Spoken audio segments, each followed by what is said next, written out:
साल दर साल हिमस्खलन से ड्यूटी पर तैनात सैनिकों पर निरंतर खतरा रहता है, लेकिन नियमित प्रशिक्षण से सैनिक खुद को और अपने साथियों को इस चुनौती से बचाने में सक्षम रहते हैं।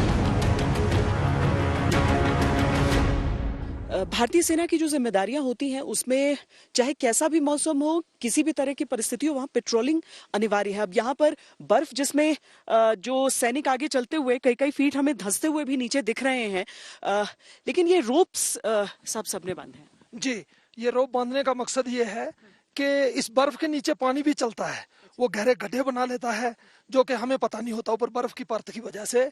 और रस्सा बांधा होगा तो उसकी वजह से अगर एक जवान अंदर धंस जाएगा तो बाकी जवान उसको उस रस्से की मदद से ऊपर खींच के बाहर निकाल सकते हैं, तो वहां हम अपने जवान को सेव कर सकते हैं। अभी हम आपको दिखा रहे हैं ये सामने जवान जाते हुए।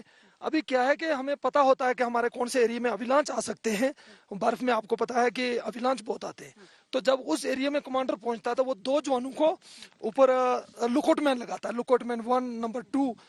अभी आप देखें कि ऊपर अभिलांच आ गया, ये जवान गिर गया है, अभी नीचे को आ रहा है, बाकी जवान उसको देख रहे हैं, बिस्ले में जा रहे हैं और जोर जोर से चला रहे हैं। अभिलांच बाकी जवान पीछे बैठ गए हैं, वो उसको देख रहे हैं।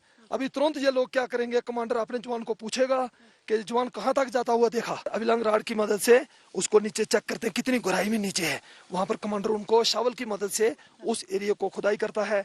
जैसे जवान मिल जाता तो उसको सर्वाइवल किस प्रकार से करते हैं, ब्लैंकेट में लिपेटते हैं, फिर उसको रेस्क्यू बैग में किस प्रकार से पैक करके सभी जवान एक साथ उठाकर गाड़ी तक या जहाँ पर हेली पहुंच सकता वहां तक लाने की कोशिश करते हैं।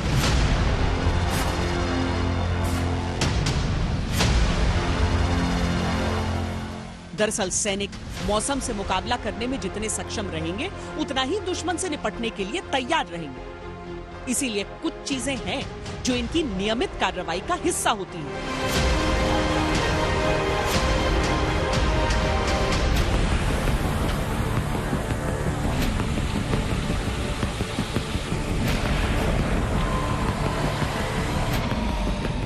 तो सब रोज बर्फ पड़ने के साथ आप लोगों को ये करना पड़ता है यहाँ पर ये कार्रवाई? जी, रोज कार्रवाई करना पड़ता है। जब बर्फ गिरेगा तब बर्फ हटाना पड़ता है हमको। हाँ जी, ताकि यहाँ पर गाड़ियों के आने जाने के लिए रहे। हाँ जी। तो आर्मी इंजीनियर्स जो है उनकी जिम्मेदारी में ये बहुत बड़ा एक रिस्पॉन्सिबिलिटी है। हाँ जी, हमारा बहुत बड़ा रिस्पॉन्सिबिलिटी है। जब बर्फ गिरने के बाद हम ही पहला मूवमेंट करते हैं, उसके बाद ही पूरा रेशन पहुंचा देते हैं, ताकि राशन वगैरह पहुंचता रहे पोस्ट पर, किसी भी तरीके से संपर्क न कटे उसका। जी, संपर्क नहीं कटे, इसलिए पूरा रोड को ओपन ही रखते हैं हमने। कठिन मोर्चों पर सैनिकों की थोड़ी सी कठिनाई कम की जा सके, इसके लिए उनके उपकरणों पर विशेष ध्यान दिया जा रहा है।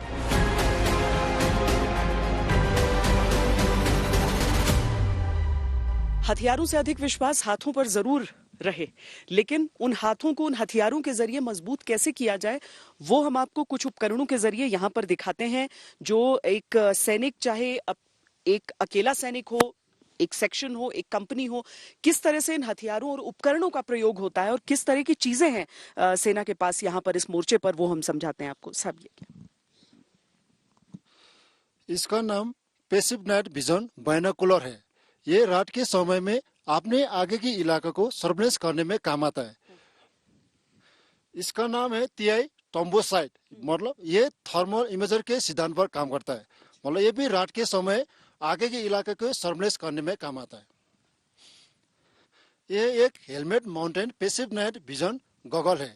ये पेट्रोलिंग के दौरान पर्सनल कैरी करता है। ये रात के समय आगे के इलाके को भी क्लियर करता है।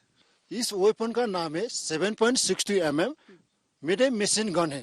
ये एक ऑटोमेटिक हथियार है, लंबे दूरी तक पेश आने वाला दुश्मन को इंगेज कर सकता है। इस हथियार का नाम 84 mm रॉकेट लॉन्चर है। इस हथियार से हम दुश्मन के बंकर और दुश्मन के खिलाफ इस्तेमाल करता है। इस हथियार का नाम 40 mm multi shot grenade launcher है।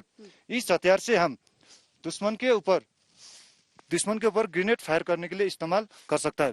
मल्टीपल मतलब ग्रेनेड, इसमें 6 प्रकार का अलग अलग ग्रेनेड फायर करके एक साथ फायर कर सकता है। इस हथियार का नाम 7.62 mm सिक राइफल है। ये हथियार जवान का पर्सनल वेपन है।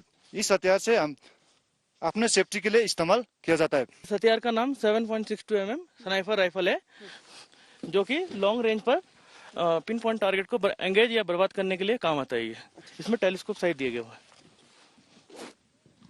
और ये सारे जो उपकरण हैं वो आपको स्नो में काम आएंगे। यस मैम, ये हमारा एवलांस रेस्क्यू टीम का आइटम है, जो कि हमारा एक रेस्क्यू टीम अपने साथ कैरी करता है। सबसे पहले आता है ये रोप, डायनामिक रोप बोलते हैं। नेक्स्ट है ये कैराबिनर, और ये एवीडी, एवलांस विक्टिम डिटेक्टर, जो कि बर्फ के दबे हुए जवान को निकालने में काम आता है। कैसे काम करता है?